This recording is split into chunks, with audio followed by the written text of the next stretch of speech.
तुम जिस रूप में मुझे देखते हो, जिस रूप में मुझे सोचते हो, मैं उस रूप में तुम्हारे पास होता हूँ। मैं वही रूप तुम्हारे सामने लेकर आता हूँ। अगर तुम पिता कहो तो मैं पिता के रूप में तुम्हारे सामने हूँ। तुम माता कहो तो मैं माता के रूप में तुम्हारे सामने हूँ। तुम भाई, बंधु, सखा कुछ भी कहो, मैं उस हर रूप में तुम्हारे सामने होता हूँ। तुम्हारे भाव मन के जैसे होते हैं, वैसा ही मेरा मन तुम्हारे सामने आकर प्रकट होता है। मुझे तुमसे रिश्ता चाहिए। तुम किस रिश्ते में मुझे मानते हो, तुम किस रिश्ते में मुझे अपनापन देखते हो और मुझ में अपने आप को देखते हो। एक बात याद रखना कि मैं तुमसे अलग नहीं हूँ।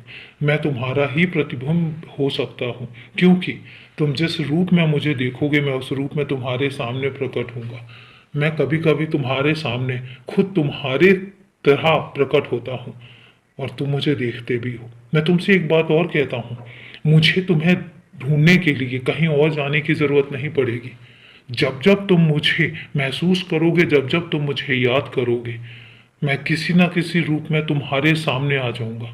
याद रखना, तुम मुझे कहीं भी नहीं ढूंढने जाओगे और ना ही तुम्हें इतनी मेहनत करनी पड़ेगी।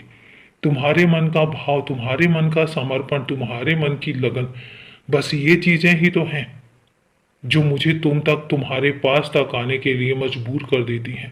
और मुझे कहीं भी ढूंढने नहीं जा पाओगे। जब भी तुम मुझे याद करोगे और जब भी तुम्हें लगेगा कि तुम अकेले हो रहे हो, तुम्हें सहारे की ज़रूरत है, तुम्हें किसी अपने की ज़रूरत है, तुम याद रखना कि मैं तुम्हारे पास एक पल भी गंवाए बिना बहुत जल्दी पहुंच जाऊंगा।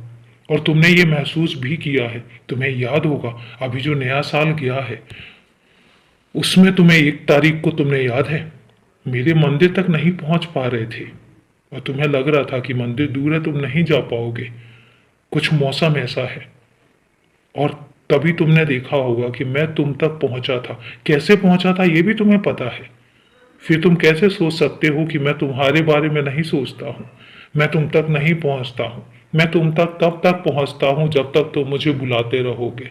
तुम्हारे मन के भाव ही ये निर्धारित करते हैं कि मुझे तुम्हारे पास होना चाहिए या नहीं होना चाहिए। तो इसलिए तुम अगर ये सोचते हो कि मैं तुमसे नाराज हो जाता हूं, तो बिल्कुल नहीं होता हूं। और अगर मैं तुमसे नाराज होता हूं तो मैं तुम्हें वहीं पर ही आदेश देता हूं कुछ चीजों को ना करने के लिए और कुछ चीजों को करने के लिए। लेकिन उसके बाद मैं नाराजगी नहीं दिखाता हूं, तुमसे खफा होकर कभी नहीं बैठता हूं और ना ही कभी होऊंगा। क्योंकि खफा होना, नाराज होना, ये हम दोनों की आदत में है ही नहीं। न तुम मुझसे नाराज होते हो, न मैं तुमसे नाराज होता हूं और ना ही कभी ऐसा मौका आएगा। तो इसलिए हमेशा खुश रहा करो, हमेशा अपने काम में ध्यान दो और याद रखना, ये जो रास्ते हैं ये तुम्हें बहुत आगे तक लेकर जाएंगे। बस लगे रहो, खुश रहो, हमेशा खुश रहो।